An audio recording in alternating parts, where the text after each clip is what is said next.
Welcome, Robert. Thank you so much for accepting my invitation. And we at LawSikho and Skill Arbitrage are too happy to have you here.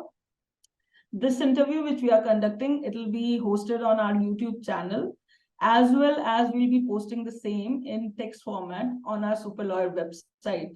And we really are thankful to you once again. So I would first introduce our guest, Mr. Robert Hanna. I have known him for quite long in the online world, but today I got the chance to interview him in person virtually again.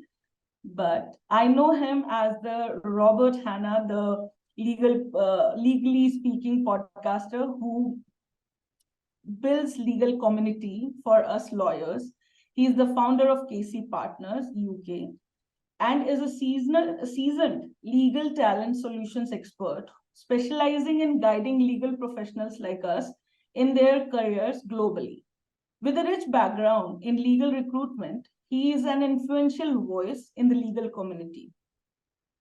He is very well known for his strategic advisory roles in recruitment and legal tech startups.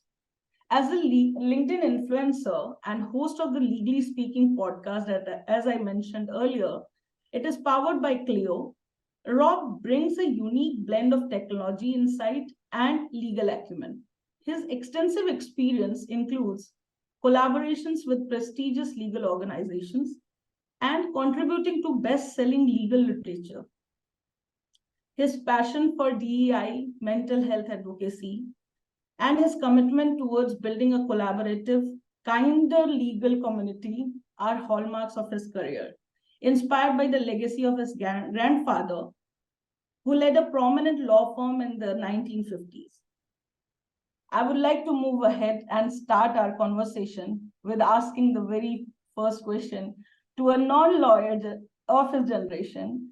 What inspired you, Rob, to embark on a career in legal recruitment, and how does your family's legal background helps you or influences your approach? Well, firstly, thank you ever so much for having me on the show. It's a real pleasure to be here. I've been a big fan of your work and what you're doing and the content you're producing and the people you're collaborating with. It was an absolute big yes from me to get the chance to speak with you today. So thank you. And thank you for that very kind introduction as well.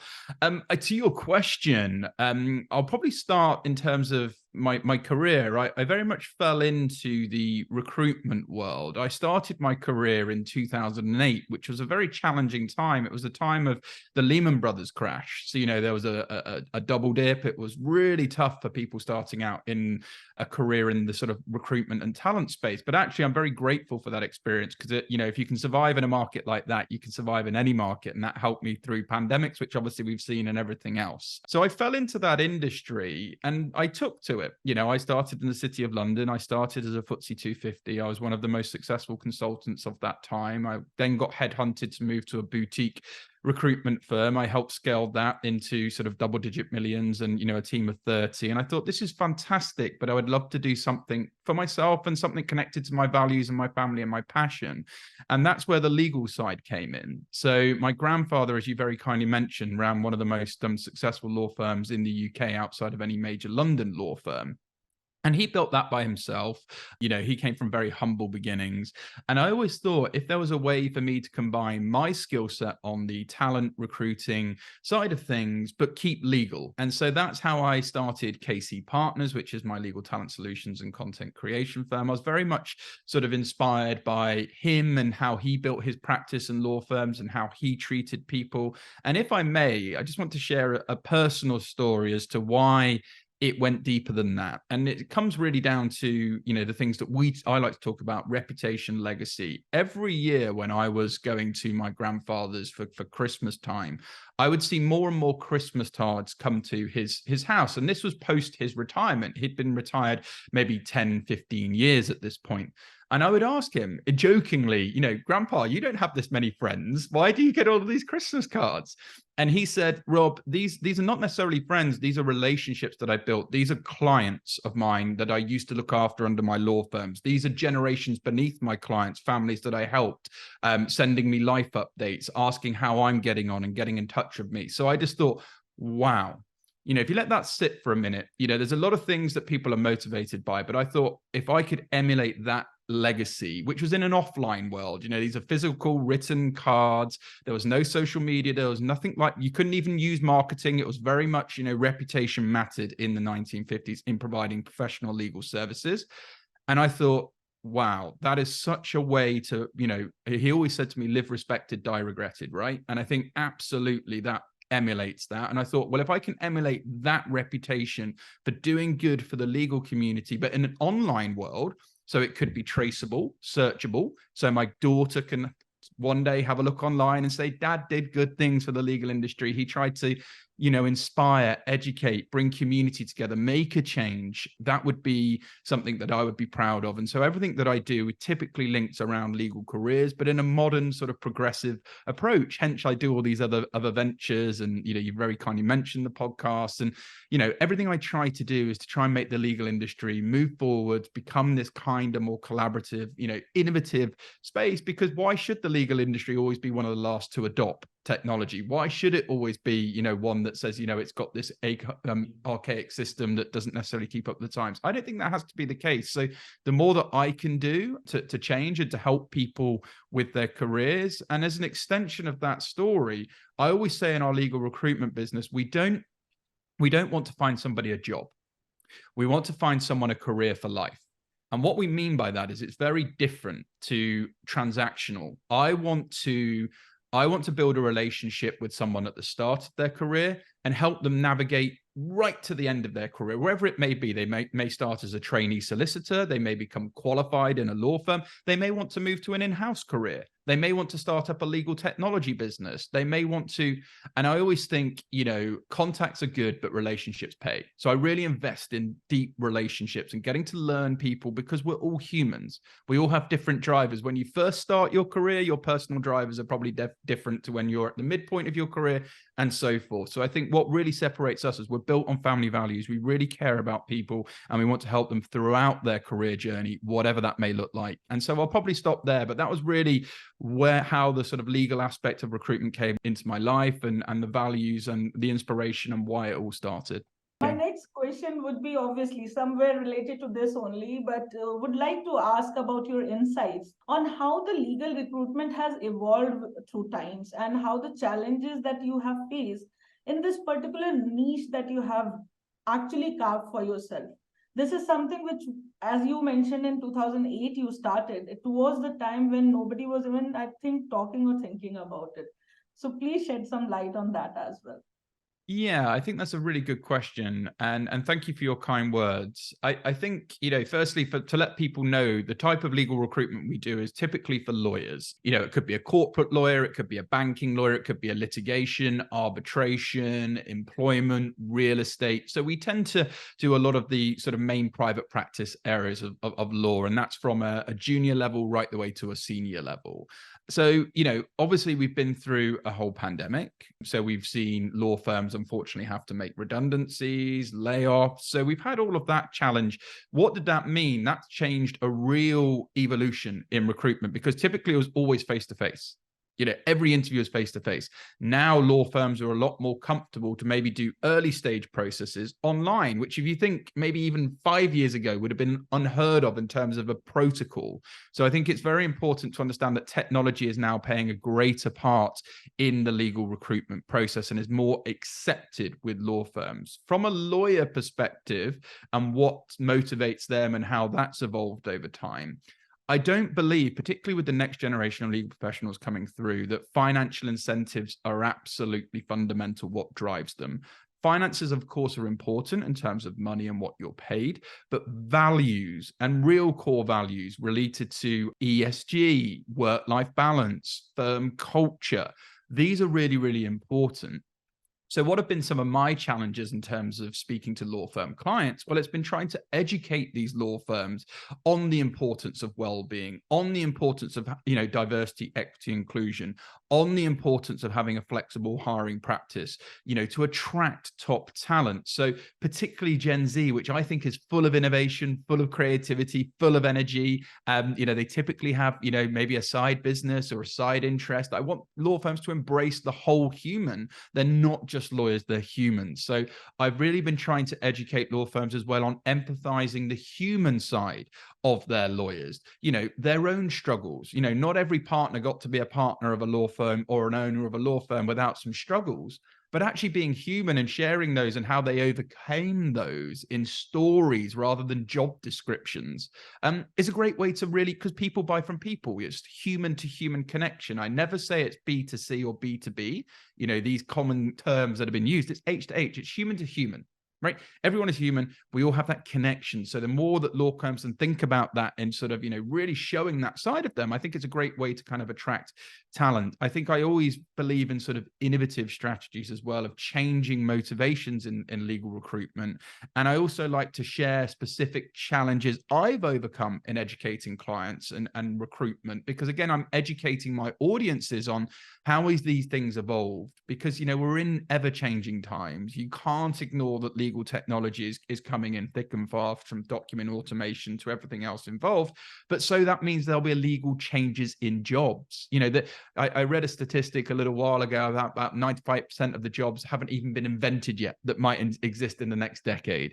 That's quite crazy to think, but it's true, right? You can think of, legal process engineers. That could be a very sensible, and career. So it doesn't necessarily mean that everyone will be a lawyer who was always practicing a law. I think it's going to change. There's going to be all these exciting roles. And with that, obviously, the recruitment process is going to change as well.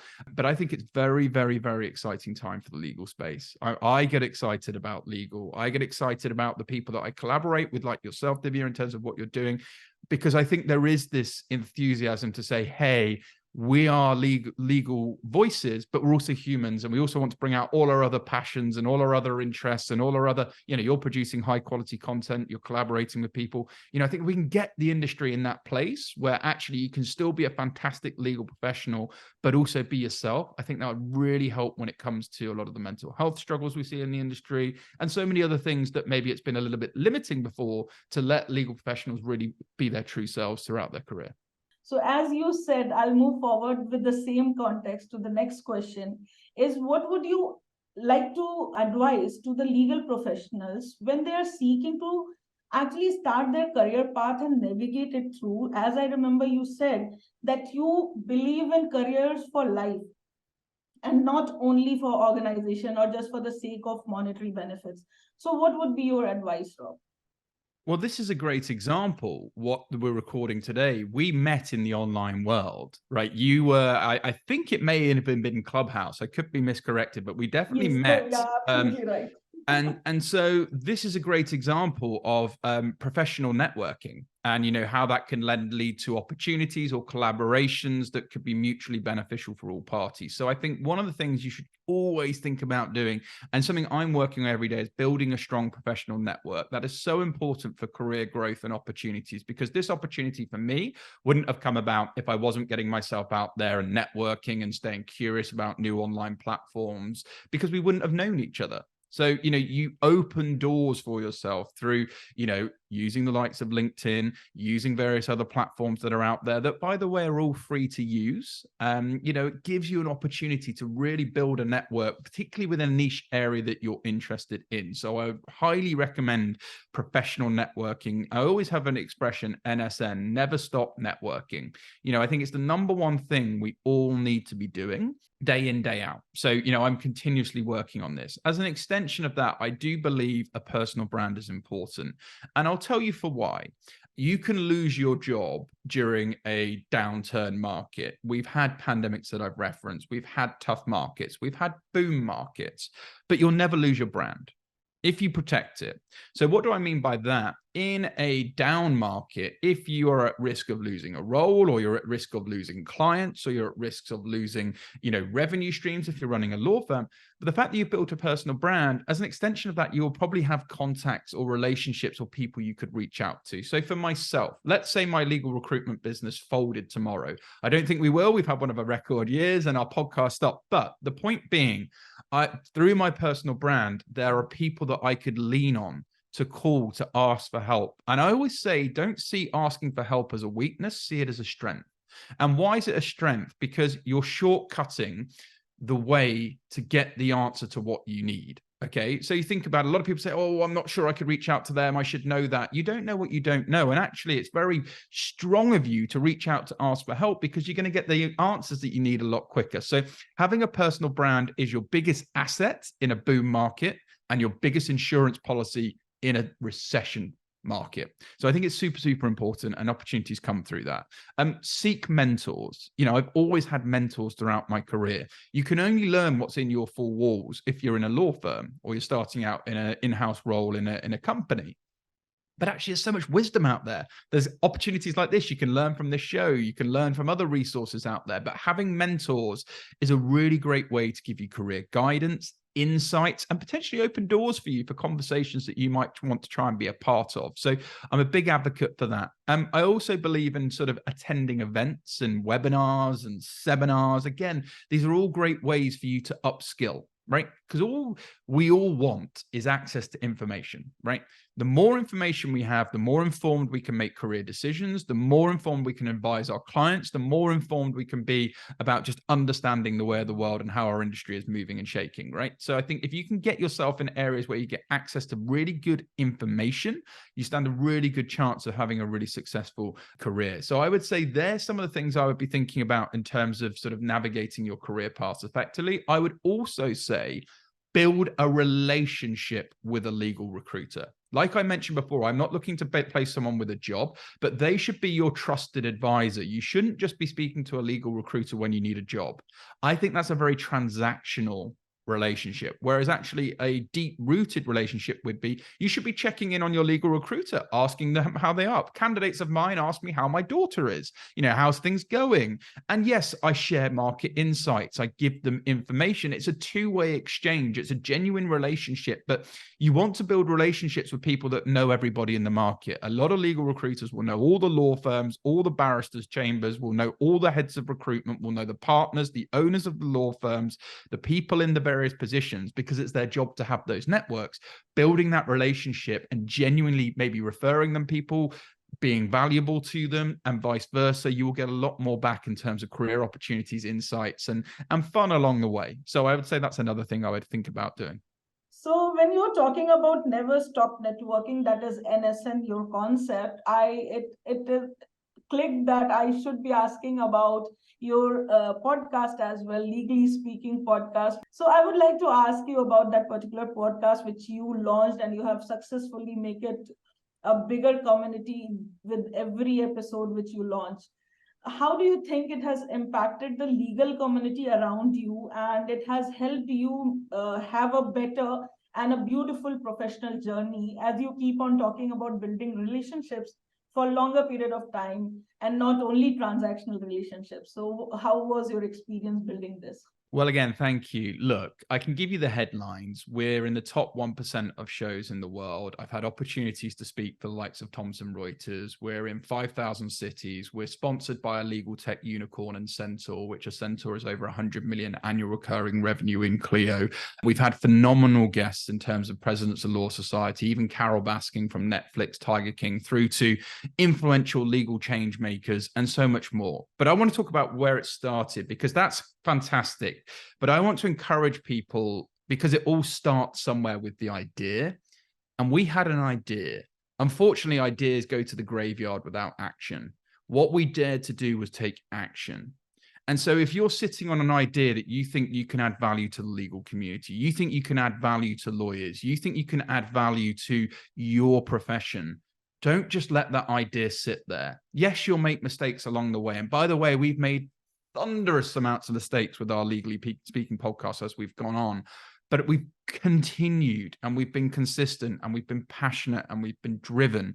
And I always describe our show as a legal library, but with better snacks, right? So we're an entertaining, we aim to inspire, educate, entertain. We don't want to make it necessarily a very heavy conversation. We want to bring out the human side of the professionals. It's all about learning about legal careers, legal journeys. And so it's been fascinating learning about legal, how someone went from X to Y to Z, and now they're running their own law firms, or how they've made partner in this particular thing, coming from a certain background. And we shed light on very important topics. But I really want to stress people that, what we have done is nothing what you can't do.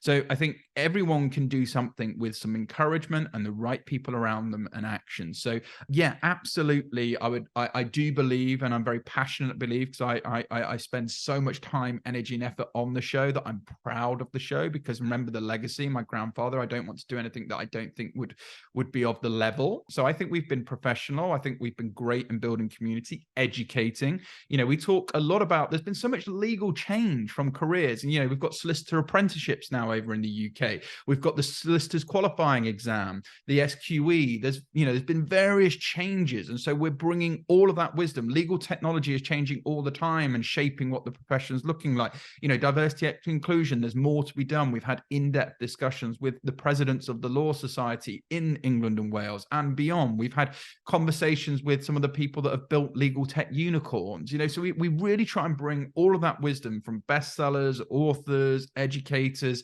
into one hub where actually people can search via our website and get something that will hopefully help them. And of course, we produce a lot of fun content and graphics and infographics and all of that just to make it more engaging and appealing. But it's absolutely 100%, I think, been a positive influence on the legal community, because it's done exactly that. It's brought people together. We were the first UK legal recruitment business to start a podcast in the legal space, because we dared to be different, right? Because a lot of my competitors were still focusing on deal, transactions, which again, fine. I understand the need for, like lawyers in the billable hour, which I think with technology will eventually be eradicated. There is a need to hit certain targets. But when your mission is bigger than me, which it is to build a kind of more collaborative legal community, I think the only way to go is to build community. And with that, I need to make the time, energy, and effort. And I needed a vehicle to do that.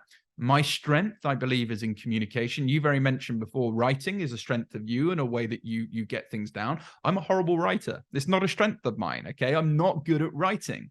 I'm better at verbal communication. And so I play to my strengths. And that's a tip, by the way. If you're thinking of trying to produce an idea or content, think of a WAV strategy, which stands for written, audio, or video. You might be stronger in one of those sections. Play to your strengths. Really good way to sort of play to a strength that's strong for you. So anyway, we've then gone on to partner with Clio, who are, one of the world's leading legal practice management softwares. That took me out to Nashville in 2023, where we were a media partner for one of the largest legal tech conferences in the world. I got to meet incredible people. I heard Chris Voss, who was an ex-chief FBI hostage negotiator, Mel Robbins, who runs one of the biggest podcasts in the world. And it all happened again through an idea, and then sort of, people getting interested in the show. But we always come back to our focus. What are we trying to do?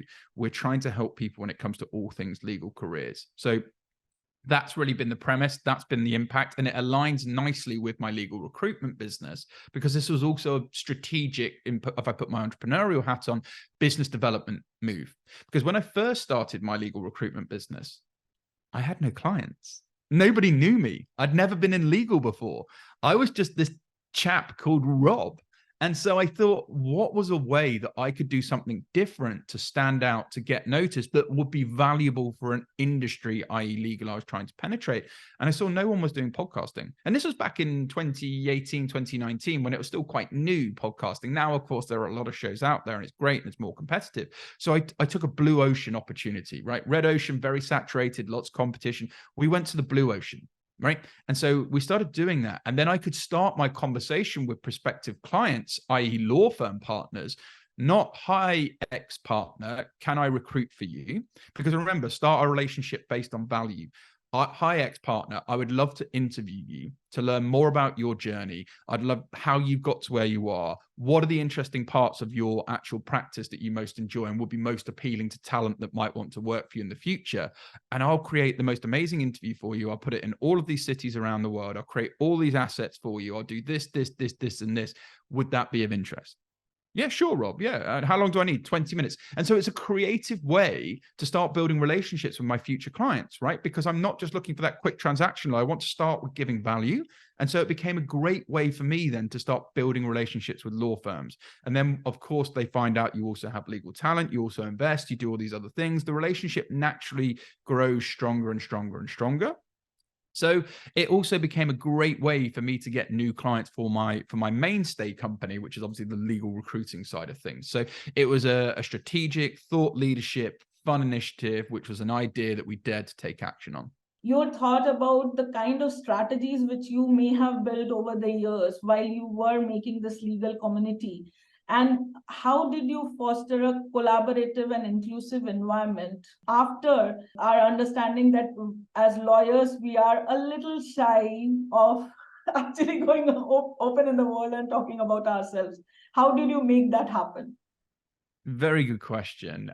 Well, firstly, everything is energy, right? So I want to make sure that I'm bringing energy to what I do because I get energy off people that I give energy to. So I'm a big believer everything is energy. And secondly, I believe collaboration is domination, right? You gave an example there of us collaborating now, right? Because I've got an audience, you've got an audience, new people within your audiences are going to learn about me, new people in my audience are going to learn about you and the initiative and all the great work you're doing. So I strongly believe that, one of the ways I've been able to do this is, we is greater than me.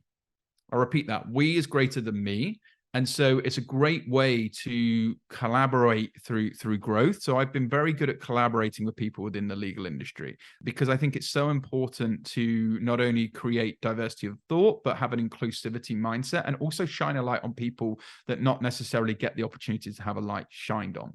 And then what else have I done? We've talked about the podcast. So I've created content pillar vehicles to be able to provide the community with something, because if you've got the idea, you have to go out there and share it. So it's on Apple, Spotify, Google, social media, LinkedIn. Now, it's even got, I now sort of advise LinkedIn on LinkedIn product rollouts. I was on, one of their LinkedIn audio product testers.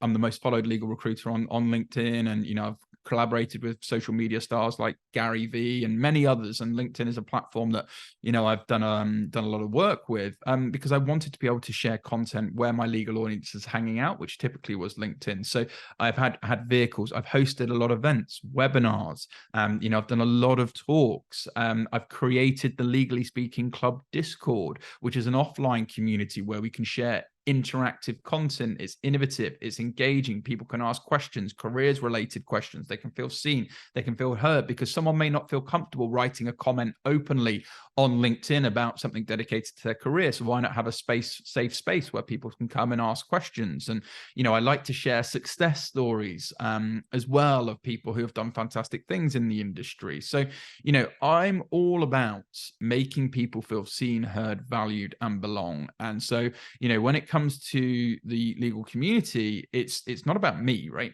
It's great that I get all of these wonderful recognitions, but it's about the people that it's helping, right? Because these sort of things haven't come before. And actually, when you bring community together, so many things come from that: new ideas, new opportunities, friendships, business opportunities. So, I really do like to measure the impact and success of these initiatives, refining our approach. And the way that I do that is from the feedback and the it's the intrinsic things that I get. It's not the monetary side. It's actually, do you know what, Rob, you're doing a really good thing. Or I got a message the other day from someone who said, Rob, you delivered a webinar 6 months ago about networking. I've adopted these 6 strategies you mentioned. I have 10 interviews now with top law firms in the UK. I just want to say thank you.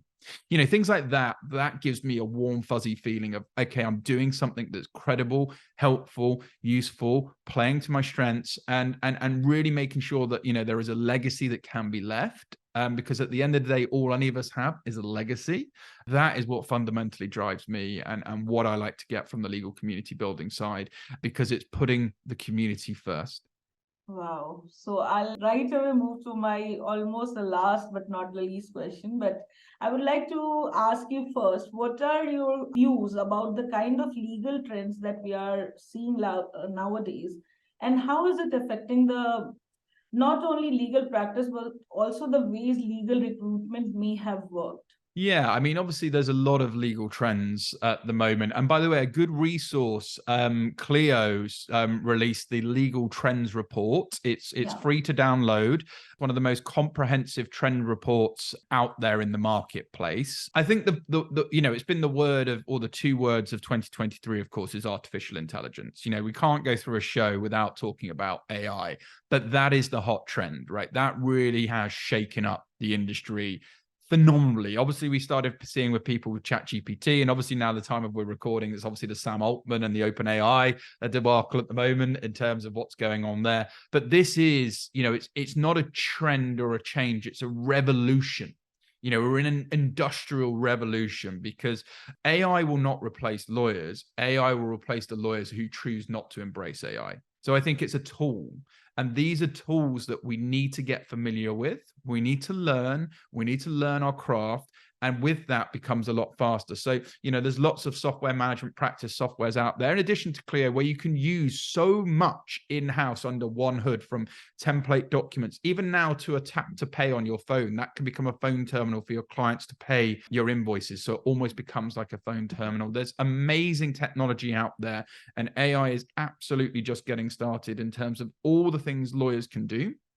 So I'd say really that is where you need to be focusing. And if I could give a shameless plug, we did an interview recently on the Legally Speaking podcast with Raymond Sun, who is a Herbert Smith Freehold technology lawyer, who is a LinkedIn top voice AI regulation. And he also won top 30 under 30 weekly lawyers in Australia. He is somewhat, I don't think anybody's an expert in AI, but he is exceptionally knowledgeable. And we talk a lot about AI, the understanding of what it means for the legal profession, machine learning, understanding deep learning. We even talk about biosynthetic, artificial intelligence, which is brain matter that now potentially could emulate empathy and human emotion. So you think of how that could potentially come into the legal industry from a jury perspective or from a sort of advocating perspective. Like it's really this revolution. It's going to be an industry we would never thought of before. And so that is the hot trend that you need to be sticking around and sticking on and educating and following people on LinkedIn who produce content, who are giving away seminars, webinars, active things related to this, because it's going to help you and you're going to stay ahead of the curve. I think what that means for legal recruitment, it just means there's going to be the birth of all new roles, new opportunities. And I'm excited. It's great to have been recruiting corporate lawyers, litigation lawyers, and all of these other things. But, if nothing changes, nothing changes, right? And we're going through change. And so we're going to see all these new exciting opportunities, and we're going to be recruiting for new skill sets or looking for new skill sets. And I also think with all this advent of technology, it's very important to say this could potentially help bridge the gap for access to justice. One of the biggest problems right now is access to justice, is affordability. I think if it's used in the right way, obviously there are ethical concerns, and I should put a disclaimer on everything I've said today. Of course, do your own research, do your own due diligence.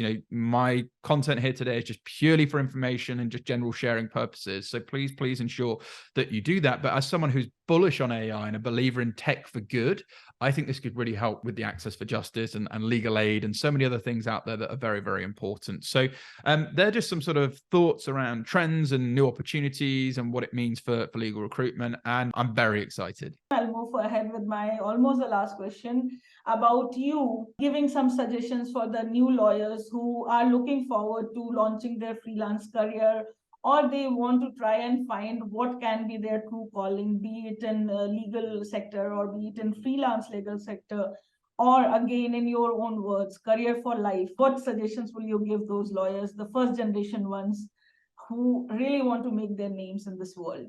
Why do you work? It sounds crazy, but why do you work? Outside of the obvious, which would be to create an income to live, really do some deep thinking around why do you work? Why did you want to become a legal professional? What was it about that? And is what you're doing currently align with that? Why do you work? Or is that evolved? So I think you have to do some internal work first.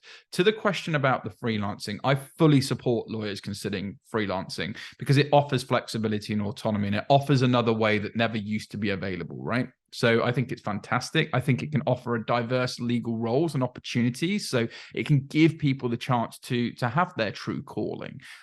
They also, I think in terms of being a successful freelancer, we've talked all about networking, personal branding, but these are really, really important things because you need to have that strong network up of people, because that's where typically you're going to get referrals, you're going to get inbound leads, you're going to get opportunities, and it may even be speaking opportunities.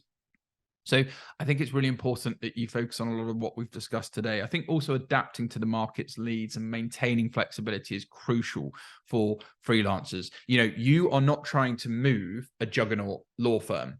if you're a freelancer, you can maybe be flexible in your service offering, in your delivery, in your pricing, in whatever it might be, the way that you charge clients. So again, this gives you flexibility over potentially competitive law firms that might be more traditional, might be more rugged. So you having a chance to be more bespoke to your clients in line with what's good for you. I also think you need to continue with professional development. Okay, so you need to continue as a freelance with that professional development. Mentors are good for that, courses are good for that, and also ensure ultimately it's still going to give you that personal fulfillment. That's so important when you're freelancing, because you're kind of giving you a chance to break through free. I always say, there's a lot of golden handcuffs out there. There's a lot of people in very good jobs in the legal profession, in very top law firms, paid a lot of money, and they can't break free. And so, having this opportunity sometimes to, dare to put yourself out there, to follow up, practicing it a different way, I think is super, super exciting. And I just encourage people to, work on things that will fulfill them, because, there's been statistics over the year that 85% of people are unhappy in their jobs. I would love for people to be happier in their legal roles or whatever they do in the legal industry. And for that, we need to do that deep rooted work of why do you work? What really motivates you? What doesn't motivate you? What don't you like? And then build these relationships with heads of recruitment, legal recruiters, HR professionals, partners, to establish that the right opportunities or the right business opportunities come your way. It's so, so important. But I'm a big fan of freelance. And I think people finding their true calling is a gift. But it takes work. And I think it's really important that you are the sum of the parts of the people you hang around. So if you're around people that are maybe quite negative or not really inspiring you or not pushing you or challenging you and helping you grow, I would say you probably need to move into new circles, because the comfort zone is great, but nothing grows there. And so really, to find your true calling, you want to be around people that are going to uplift you, bring out the best in you, challenge you, and ultimately help you get you on the way. Thank you so much, Rob, for this mind-boggling session. I am Divya Dwivedi. I work as a senior associate with LawSikho, and I'm really thankful to you for accepting our invitation and enlightening us with your amazing, amazing thoughts. It has been fun. I don't know how, I cannot express in words as in how fast this time went off, but thank you again for accepting and coming here on our YouTube channel and on our Super Lawyer website. We will be more than happy to host one session with you for our learners as well, live, where they'll be able to ask you live questions if obviously you accept that proposal. No, I absolutely would. And I've had an absolute blast. It's been fabulous. You're a very kind supporter and, friend in the legal world. And I feel even more connected. And that's the beauty of online. We've been able to come closer together, collaborate together, do great things together. I've had a wonderful time. I'm grateful for you. I'm grateful for all the team and all the great work that you're doing. And I do hope I've shared some value today that will help your audience.